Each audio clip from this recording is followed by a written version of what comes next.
Je vote pour la science avec Isabelle Burgon. Bonjour à vous, je suis heureuse de vous retrouver. Aujourd'hui à l'émission, nous allons parler de quelque chose qui nous concerne tous, la perte mondiale de biodiversité. En d'autres mots, la disparition annoncée de milliers d'espèces animales et végétales tout autour de notre planète. Près d'1 million d'espèces pourraient ainsi disparaître. Parmi elles, bon nombre de plantes ou d'animaux dont nous sommes incapables de prononcer le nom ou dont nous ignorons l'existence. Une autre inquiétude, ce taux d'extinction des espèces s'accélère, particulièrement pour les plantes et les espèces situées dans les îles et dans la région du Pacifique. Mais pas seulement. Nos petits-enfants verront-ils encore des caribous forestiers dans leur habitat naturel? La question est tout sauf anodine. Un quart des espèces de la planète seraient menacées de disparition, comme le rappelait un récent rapport de la plateforme intergouvernementale sur la biodiversité et les services écosystémiques. Ce rapport d'évaluation mondiale de la biodiversité a été élaboré par plus de 150 experts de 50 pays au cours des 3 dernières années. Ce triste bilan se base sur près de 15 000 références scientifiques et sources gouvernementales. Le document évalue la relation entre le développement économique et son impact depuis 50 ans sur la nature. Il s'intéresse aussi aux répercussions de ces changements sur les communautés locales et les peuples autochtones, car ce sont les premiers à constater que les animaux et les plantes disparaissent de leur quotidien. Depuis 1900, nous avons perdu près de la moitié des espèces d'amphibiens, le tiers des récifs coralliens et de très nombreux insectes. Au moins 680 espèces de vertébrés auraient d'ores et déjà disparu, tout comme plus de 600 espèces de plantes et un tiers de mammifères marins seraient eux aussi menacés d'extinction. La plupart des écosystèmes subissent l'emprise toujours plus grande de l'homme. Il n'y a qu'à penser à la déforestation grandissante des forêts tropicales et aux récents incendies de l'Amazonie. Alors, comment faire face au déclin de la nature? Nous vous en parlons tout de suite. Restez avec nous.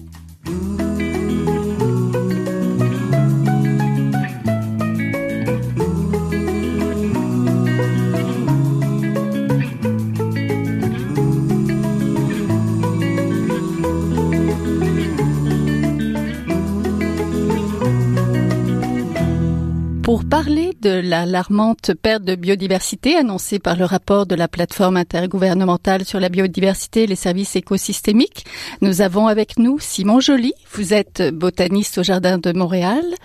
Vous êtes professeur associé au département de sciences biologiques de l'Université de Montréal et vous êtes aussi conseiller spécial au directeur de l'Institut de recherche en biologie végétale. Bonjour. On a avec nous aussi Alain Branchot. Vous êtes biologiste et directeur général de la Société pour la nature et les parcs du Canada, section Québec. Bonjour. Bonjour. Donc, bienvenue à Je vote pour la science. J'aimerais que nous commencions peut-être avec un petit état des lieux. Lorsqu'on cherche à cerner cette perte de biodiversité mondiale, surgissent des chiffres très, très inquiétants.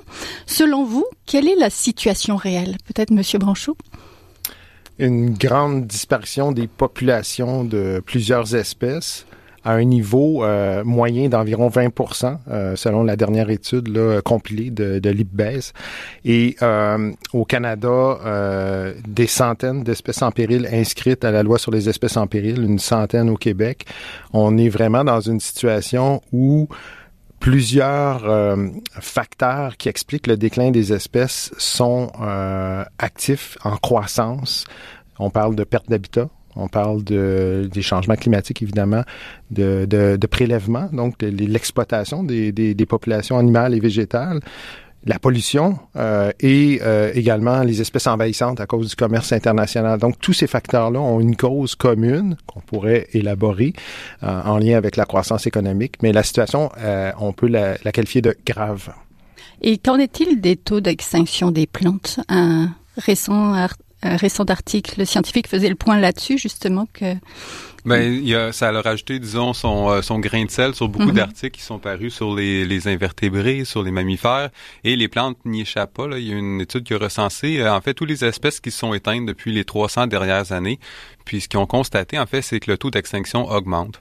Actuellement, depuis une centaine d'années, on évalue le nombre d'espèces qui disparaissent environ 3 par année. Les extinctions, c'est normal, c'est quelque chose qui revient de façon normale au cours de l'évolution, mais ces taux-là, ils sont environ 500 fois plus élevés que ce qu'on observe sur des millions et des millions d'années. Donc, on peut dire vraiment que c'est des taux qui sont alarmants et qui sont beaucoup plus élevés que ce qu'on devrait s'attendre normalement. Il y a des espèces qui disparaissent, mais il y a des espèces qu'on retrouve aussi. Je pense que l'article en parlait. Qu'on découvre, finalement. Oui, bien évidemment, c'est sûr que des fois, on rapporte des espèces qui sont disparues, puis parfois, on a la chance de pouvoir les retrouver. Donc, à ce moment-là, c'est heureux. Cependant, je dirais que bien qu'elles ne soient pas éteintes, généralement, ces espèces-là sont pas dans très bonnes conditions, parce que si on les retrouve, souvent, c'est qu'ils sont dans des populations isolées, donc elles sont extrêmement menacées de disparaître à nouveau. C'est pas forcément le cas des vertébrés. Quand on les perd, on les perd. Oui, la plupart des grands vertébrés ont des populations en déclin, une situation très difficile. Ça s'explique par le besoin d'avoir de larges territoires, exploiter de grandes ressources au niveau alimentaire. Et comme la principale cause du déclin des espèces partout dans le monde, c'est la destruction des habitats, les mammifères, les grands mammifères principalement, sont les premières victimes là, de ces déclins-là, de ces disparitions de population. Et le Canada, le Québec n'y échappe pas. On a juste à penser aux différents écotypes de caribous qui sont en déclin prononcé. Citons un exemple, le caribou migrateur de la population de la Rivière-Georges qui a décliné de 99% par rapport à des références. Encore là, il y a des variations normales dans ces populations-là, mais là, on a vraiment atteint un plancher et plusieurs facteurs s'unissent pour empêcher un rebondissement des populations. Donc, c'est ce qu'on observe au niveau scientifique, c'est ce qu'on observe aussi dans les faits, puis une lenteur au niveau gouvernemental à agir de ce côté-là. Oui, nous avons des espèces menacées, je pense aux caribous forestiers, justement. Est-ce qu'elles sont plus nombreuses qu'avant? Ben, en fait, c'est sûr qu'il y a une augmentation du déclin des espèces, donc une augmentation des espèces officiellement désignées en péril. Ces chiffres-là, comme au Canada, c'est un peu artificiel dans le sens que ce sont des espèces qui ont été inscrites au travers d'un processus sérieux, le Comité sur la situation des espèces en péril au Canada. Le Québec a son propre mécanisme, mais comme tel, par exemple, au Québec, la liste des espèces floristiques ou fauniques menacées ou vulnérables ne bouge très peu parce que les processus d'inscription sont extrêmement complexes, très politiques. Et au niveau fédéral, en ce moment, il y a environ 590 espèces officiellement inscrites, puis il y en a à peu près 200 qui sont dans les limbes, là, qui sont en attente d'une décision gouvernementale pour l'inscription. Donc c'est un reflet de la tendance générale à ce qui est un déclin, mais on a observé surtout certains groupes animaux ou groupes de végétaux. Il y en a qui sont plus difficiles à étudier. On avait des connaissances scientifiques moins importantes sur ces espèces-là. Alors, dans le cas des insectes, par exemple, il y a très peu d'espèces qui sont inscrites à la liste fédérale, mais on n'y échappe pas, nous aussi. Il y a beaucoup d'espèces là, qui sont en déclin. C'est ça, c'est que les insectes et les plantes sont liés souvent parce qu'il y a des extinctions de plantes et des co-extinctions entre les insectes et les plantes. Ah, c'est certain, c'est un des effets. Les écosystèmes, ça agit dans un tout. Et c'est certain que si on a des espèces, par exemple, d'insectes qui se nourrissent ou doivent vivre sur des plantes en particulier, puis que la plante disparaît, bien évidemment, les insectes qui sont associés à la plante vont disparaître eux aussi. Donc, c'est certain que des fois, on étudie les individus ou les espèces individuellement, mais il faut toujours considérer que ça fait partie d'un écosystème, d'un tout. Puis évidemment, plus on perd des espèces, en fait, plus c'est la santé des écosystèmes qui s'effritent. Puis, à un certain moment donné, on passe un seuil de non-retour où là, tout se met à tomber, puis ça va débouler, puis là, il va y avoir de plus en plus d'extinctions. Est-ce qu'il y aurait une plante qui symboliserait un petit peu, qui serait un peu le canari, finalement, qui symboliserait cette perte de biodiversité? Je pense pas qu'on peut dire ça, parce que le problème de perte de biodiversité est très complexe et les plantes, surtout les plantes menacées au Québec, proviennent de différents habitats. Donc, on peut pas avoir une plante qui représente l'ensemble des problématiques environnementales ou de perte d'habitat. On a des espèces, par exemple, qui sont menacées, qui proviennent de la région des Chic-Chocs, donc des régions plus montagneuses. Il y en a qui viennent de l'estuaire du Saint-Laurent. Et donc, c'est difficile d'avoir une espèce qui va nous montrer un peu l'état des écosystèmes. Donc, je pense que ce qu'il faut penser, c'est garder une diversité d'habitats, puis les garder dans dans une bonne condition qui va permettre de maximiser le nombre d'espèces, parce qu'il n'y a pas une espèce qui va pouvoir nous donner une idée sur la qualité de l'ensemble des écosystèmes qu'on a ici au Québec. Du côté des animaux, est-ce que... je pourrais peut-être prendre un exemple d'une espèce végétale juste qui symbolise quand même certaines causes du déclin. Par exemple, le ginseng 5 folioles, au départ, cette espèce-là a été exploitée beaucoup trop dans les siècles derniers parce qu'il y avait une valeur commerciale et les populations ont vraiment été abaissées. Et ensuite, maintenant, aujourd'hui, il y a encore des populations importantes de ginseng en Ontario, au Québec. On parle du Canada. Par contre, là, c'est la perte d'habitat qui devient le facteur qui vient amplifier le déclin de l'espèce. Et un exemple concret, en ce moment, il y a un site qui, en théorie, devrait être protégé selon la loi sur les espèces menacées ou vulnérables. On n'a pas le droit de tuer un plant de ginseng, selon la loi provinciale. Et le gouvernement doit prendre une décision dans les prochains jours, c'est imminent, et il est forcé de prendre une décision à savoir s'il va protéger ce site-là ou non. Alors, il y a aussi, c'est un dossier qui traîne depuis 10 ans. Donc, vous voyez la lenteur de l'appareil à agir pour protéger ces espèces-là. Donc, le ginseng 5 folioles, c'est un exemple. Au niveau des espèces animales, on peut aller dans les deux sens. Ce matin, en m'en venant à l'émission, j'ai vu un faucon pèlerin à côté de ma maison qui symbolise l'action positive, la possibilité, l'espoir qu'on peut rétablir des espèces. Dans ce cas-là, il y avait une cause très précise, on pouvait agir, il y a eu des gains et c'était un juvénile. Donc, à chaque année, il y a une famille de faucons pèlerins qui vient derrière chez moi se pratiquer à chasser et tout. Donc, c'est très positif. Mais on a tous les autres exemples d'inaction. Le chevalier cuivré qui disparaît dans l'indifférence totale au Québec, alors que c'est un élément de notre biodiversité qui est unique. On est responsable de protéger cette espèce-là et il se fait vraiment pas grand-chose pour cette espèce-là. Donc, c'est un poisson qui est unique au Québec qu'on trouve dans le fleuve Saint-Laurent et dans la rivière Richelieu. Oui. Parlons des perturbateurs, donc des sources de stress qui pèsent sur notre planète et au Québec aussi. Donc, pour vous, les principales causes de cette perte de biodiversité? Clairement, les principales causes, c'est la perte d'habitat et j'ajouterais aussi la fragmentation des habitats qui cause un stress supplémentaire sur les populations. Donc, plus on fragmente les habitats, plus on perd des habitats. Les habitats dans lesquels les espèces peuvent vivre deviennent extrêmement petites. À l'extrême, on se retrouve presque avec une sorte de zoo ou de jardin botanique où on va conserver les espèces, mais de façon presque artificielle en y apportant beaucoup de soins. Donc, clairement, au niveau de la Terre, je parlais des extinctions d'espèces un peu plus tôt. Les études ont montré que les endroits dans le monde qui sont les plus vulnérables, c'est les îles. Beaucoup, parce qu'il y a une pression humaine qui est très importante et les espèces n'ont pas beaucoup d'endroits où aller ailleurs, sont contraintes. Donc, c'est sûr qu'ils sont sous plus grand stress. Puis, évidemment, les points chauds de biodiversité où il y a beaucoup d'espèces endémiques, donc qui se trouvent pas ailleurs dans le monde, sont aussi des endroits où on voit le plus d'extinction. Donc, clairement, l'habitat, les changements climatiques, on en parlait, le rapport de l'IBES en parlait un petit peu. C'est sûr que l'impact des changements climatiques va s'accroître au cours des années. On a eu une augmentation d'un peu plus environ 1 degré Celsius depuis l'ère pré-industrielle, donc environ 150 ans. Et on s'attend à ce qu'il y ait une augmentation de 2 degrés d'ici peut-être 2050. Donc, on peut voir que l'augmentation va augmenter de façon énorme. Et donc, ça, c'est un stress supplémentaire sur les espèces. Donc, ça aussi, ça va venir contribuer dans les prochaines années comme stress supplémentaire pour les espèces. Oui. Donc, la perte d'habitat, les changements climatiques, la pollution.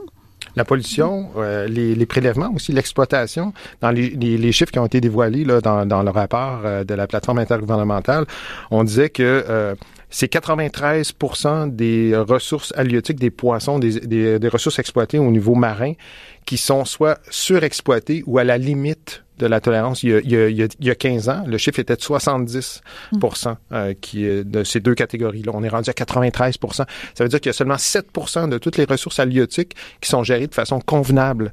On est proche d'un effondrement de la mer, littéralement. Puis on a vu récemment que les gouvernements n'entendent pas agir au niveau de la protection de la haute mer, où c'est très timide comme mesures qui sont prises. Au niveau pollution, les projections, entre autres, du Club de Rome, qui s'avèrent maintenant assez fidèles à des projections qui ont été faites dans les années 70, indiquent que la pollution va devenir un facteur déterminant dans la prochaine décennie.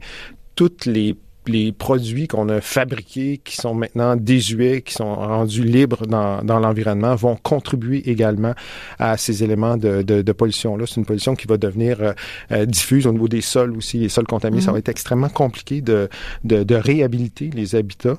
Mais l'habitat, la perte d'habitat demeure le facteur principal. Dégradation d'habitat, perte d'habitat, fragmentation d'habitat, et dans un contexte de changement climatique, pour enchérir le fait que ce soit fragmenté, ça empêche la possibilité pour les espèces de s'adapter et d'occuper de nouvelles niches ou de nouveaux habitats, parce que l'habitat est fragmenté.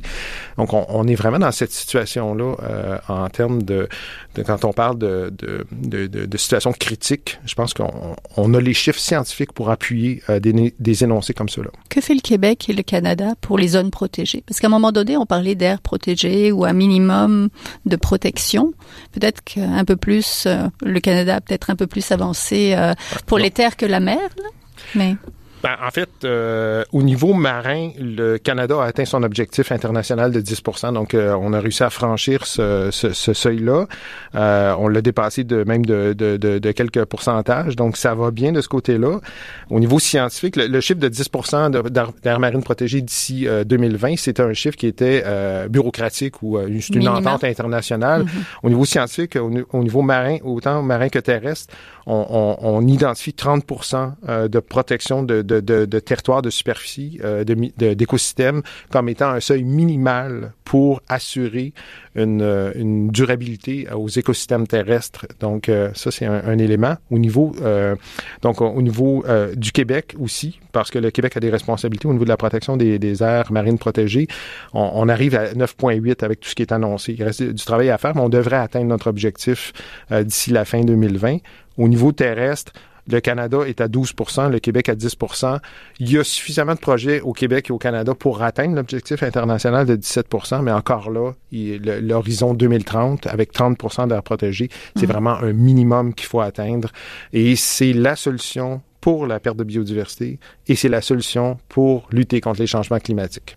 Oui, il y a peut-être un léger manque de volonté politique. Justement, les élections s'en viennent. Est-ce que c'est le moment de faire un petit peu de pression pour conserver tout ça, conserver les plantes? Ben, c'est certain. Certains pensent que l'environnement va faire partie d'un des thèmes de la prochaine campagne, mais c'est certain que ça va prendre beaucoup de volonté politique. Présentement, c'est bien d'essayer d'atteindre ces cibles-là de conservation sur le territoire, mais faut voir aussi où les endroits sont, où les efforts, de la protection, où les efforts sont faits. Puis souvent, on va dans les endroits les plus faciles. Au Québec, la grande biodiversité se trouve dans le sud de la province, mais c'est aussi des endroits où on n'a pas une énorme couverture d'aires protégées. Mais c'est beaucoup plus difficile. On pense à l'agriculture qui occupe une immense espace au niveau des basses terres du Saint-Laurent. C'est beaucoup plus difficile de protéger des grandes surfaces. Mais je pense que si on veut penser à protéger la biodiversité, il va falloir qu'on soit courageux puis qu'on fasse ce mouvement-là, d'aller peut-être essayer de protéger davantage ces endroits-là aussi. Oui. Si nous nous mettions en mode solution, ce que nous devrions faire pour ralentir, arrêter ou même inverser cette immense perte animale et végétale, est-ce que c'est encore possible d'arrêter, de renverser le processus? Absolument. C'est possible de faire les changements importants qui s'imposent pour avoir des résultats concrets et protéger cette biodiversité-là. La nature, les espèces ont une capacité de résilience, de rebondir qui est extraordinaire. Ça fait des milliards d'années que les espèces évoluent. Il y a ça dans les gènes de la nature. Vous n'êtes pas juste optimiste, M. Monchot? Non. Alors, si on regarde les 5 causes qui ont été identifiées comme étant les principales causes du déclin, il y a donc la perte d'habitat, il y a l'exploitation, il y a la pollution, il y a les changements climatiques et les espèces envahissantes. Ces 5 causes-là ont une cause commune qui est la croissance économique. Et si on ne s'attaque pas à revoir le modèle de société dans lequel on vit, tous les efforts qu'on va faire d'un point de vue scientifique, d'un point de vue conservation, vont être vains. Le monde est détruit par la croissance économique. Donc, on doit s'attaquer à ça. Ça, c'est une des choses qu'on doit faire. L'autre élément, c'est vraiment de rapidement mettre à l'abri des territoires autant au niveau marin que terrestre. On a parlé d'une cible de 30% d'ici 2030. Beaucoup de scientifiques appuient maintenant l'idée de 50% de protection, ce qui va impliquer de réhabiliter des territoires. Et troisième chose à faire importante, c'est de reconnecter les gens à la nature. Les gens ne se rendent pas compte de ce qui est en train de se passer. Les gens n'ont pas conscience de leur lien vital qui les unit à une planète extraordinaire. La maison est en feu et on se commande une pizza. C'est ce qu'on fait en ce moment. Donc, il faut que les gens retrouvent ce lien-là à la nature. C'est fondamental. Professeur Joly, vous étudiez l'évolution des plantes du point de vue de la génétique, de l'écologie, et vous tentez de comprendre comment les plantes s'adaptent à leur environnement. Vous avez un beau projet d'hybridation pour les pollinisateurs. Expliquez-nous, est-ce qu'on pourrait pousser les plantes à s'adapter finalement aux changements qu'on leur impose? Ben, c'est beaucoup demandé parce que ça demanderait des travaux énormes d'avoir des gens qui travaillent sur toutes les espèces pour essayer de contribuer à les adapter aux changements qui s'en viennent. Mais un peu comme disait M. Branchot plus tôt, la biodiversité a cette capacité de s'adapter et on le voit, les espèces peuvent s'adapter à des changements environnementaux. Les espèces que j'étudie sont dans les Antilles, donc c'est des plantes de la famille des Gesneriaceae, c'est la famille de la violette africaine. Et ce qui est intéressant avec ce groupe-là, c'est qu'en migrant vers les îles des Antilles, les plantes ont changé un peu leur stratégie de pollinisation et il y a beaucoup d'espèces qui sont devenues des généralistes. Donc, se sont adaptées à être pollinisées par un plus grand nombre de pollinisateurs. Donc, on pense à des colibris, des chauves-souris, des insectes, comme des papillons, des abeilles. Et donc, c'est des stratégies qui sont importantes sur les îles parce que les populations de pollinisateurs sont moins grandes. Donc, ça donne un exemple. Puis ces changements-là, ça peut arriver une fois au cours de l'évolution. Ça arrive très régulièrement. Donc, on peut voir que les plantes, si on leur laisse assez de temps, peuvent trouver des stratégies pour s'adapter à des nouvelles conditions environnementales. La grande question en ce moment, c'est est-ce qu'on leur laisse assez de temps là, avec les changements environnementaux? Si on change rien, ça devient très, très difficile. Là. Ça prend quand même, on parle de changements qui peuvent être rapides, mais au cours de l'évolution, ça prend quand même des centaines ou parfois des milliers d'années pour s'adapter à des nouvelles conditions. Donc, c'est la grande question. Mais quand même, la nature a le potentiel de pouvoir s'adapter à ces changements-là. Mais adapter les espèces à un monde modifié, est-ce que ce serait vraiment la solution? Pas vraiment. Ben non, je pense que il faut se mettre en solution nature, donc profiter justement gratuitement de tout ce que la nature peut nous offrir en termes de potentiel. Si on pense entre autres à la lutte contre les changements climatiques, il y a l'essentiel du carbone est séquestré par la nature en ce moment. Si on détruit ces habitats-là, ces écosystèmes-là, on pense au pergélisol entre autres, à plusieurs tourbières situées dans le nord de l'Ontario, du Québec, il y a des quantités incroyables de carbone qui sont séquestrées déjà. Il faut protéger ces sites-là, les empêcher de brûler, de partir en fumée, littéralement. Il faut protéger aussi la capacité de séquestration active des forêts qu'on a en ce moment. Donc, c'est le genre d'action. On estime, la Société pour la nature et les parcs a publié la semaine dernière un rapport sur les solutions nature.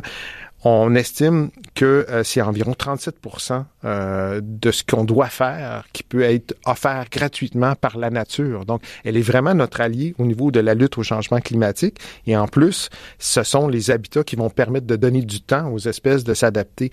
Donc, on a vraiment et c'est pour ça qu'il faut retrouver ce lien-là à la nature. Il faut l'exploiter, il faut aimer la nature. Il faut que ça devienne une valeur fondamentale de protéger la nature. Donc, parlons toujours de mode solution et solutions concrètes.